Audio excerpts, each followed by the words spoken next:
So this is chapter 6 of Holes. Stanley took a shower, if you could call it that, ate dinner, if you could call it that, and went to bed, if you could call it his smelly and scratchy cot a bed. Because of the scarcity of water, each camper was only allowed a 4-minute shower. It took Stanley nearly that long to get used to the cold water. There was no knob for hot water.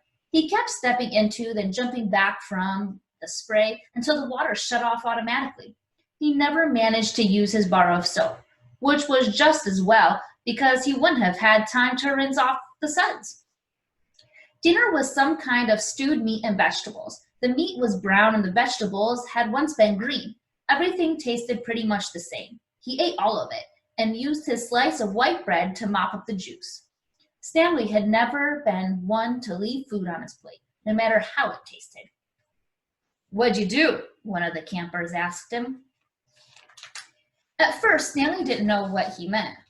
"They sent you here for a reason." "Oh," he realized, "I stole a pair of sneakers."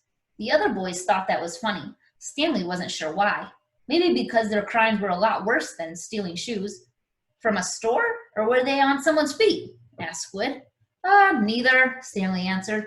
"They belonged to Clyde Livingston." Nobody believed him. "Sweet feet," said T-Rex. "Yeah, right." "No way," said Squid. Now, as Stanley lay on his cot, he thought it was kind of funny in a way. No one had believed him when he said that he was innocent. Now, when he said he stole them, nobody believed him either. Clyde "Sweet Feet" Livingston was a famous baseball player. He'd led the American League in stolen bases over the last 3 years. He'd also been the only player in history to ever hit 4 triples in one game. Stanley had a poster of him hanging on the wall of his bedroom. He used to have the poster anyway. He didn't know where it was now. He had been taken by the police and was used as evidence now of his guilt in the courtroom.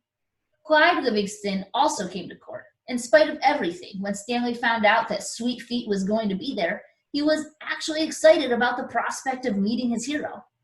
Clyde Livingston testified that they were his sneakers and that he had donated them to help raise money for the homeless shelter. He said he couldn't imagine what kind of horrible person would steal from homeless children.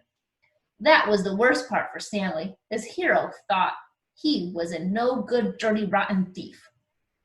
As Stanley tried to turn over on his cot, he was afraid it was going to collapse under all his weight. He barely fit in it. When he finally managed to roll over on his stomach, the smell was so bad that he had to turn over again and try sleeping on his back. The cot smelled like sour milk. Though it was night, the air was still very warm. Armpit was snoring 2 cots away.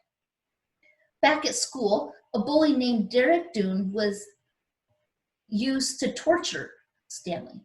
The teachers never took Stanley's complaints seriously because Derek was so much smaller than Stanley. Some teachers even seemed to find it amusing that a little kid like Derek could pick on someone as big as Stanley. On the day Stanley was arrested, Derek had taken Stanley's notebook and, after a long game of come and get it, finally dropped it in the toilet in the boys' restroom. By the time Stanley retrieved it, he had missed his bus and had to walk home. It was while he was walking home, carrying his wet notebook, with the prospect of having to copy the ruined pages, that the sneakers fell from the sky. "I was walking home and the sneakers fell from the sky," he had told the judge. "One hit me on the head. It hurt too." They hadn't exactly fallen from the sky. He had just walked out from under a freeway overpass when the shoe hit him on the head. Stanley took it as some kind of sign. His father had been trying to figure out a way to recycle old sneakers, and suddenly a pair of sneakers fell on top of him, seemingly out of nowhere, like a gift from God. Naturally, he had no way of knowing who they belonged to, and that they belonged to Clyde Livingston. In fact, those shoes were anything but sweet. Whoever had worn them had a bad case of foot odor. Stanley couldn't help but think that there was something special about the shoes, that they would somehow provide the key to his father's invention. It was too much of a coincidence to be a mere accident. Stanley had felt like he was holding destiny's shoe. He ran. Thinking back now, he wasn't sure why he ran. Maybe he was in a hurry to bring the shoes to his father, or maybe he was trying to run away from his miserable and humiliating day at school. A patrol car pulled alongside him. A policeman asked him why he was running. Then he took the shoes and made a call on his radio. Shortly thereafter, Stanley was arrested. It turned out the sneakers had been stolen from a display at the homeless shelter. That evening, rich people were going to come to the shelter and pay $100 to eat the food that the poor people ate every day for free. Clyde Livingston, who had once lived at the shelter when he was younger, was going to speak and sign autographs. His shoes would be auctioned, and it was expected that they would sell for over $5,000. All the money will go to help the homeless. Because of his baseball schedule, Stanley's trial was delayed several months. His parents couldn't afford a lawyer. "You don't need a lawyer," his mother had said. "Just tell the truth." Stanley told the truth, but perhaps it would have been better if he had lied a little. He could have said he found the shoes in the street. No one believed they fell from the sky. It wasn't destiny, he realized. It was his no-good, dirty, rotten, pig-stealing great-great-grandfather. The judge called Stanley's crime despicable. The shoes were valued at over $5,000. It was money that would provide food and shelter for the homeless, and you stole that from them just so you could have a souvenir.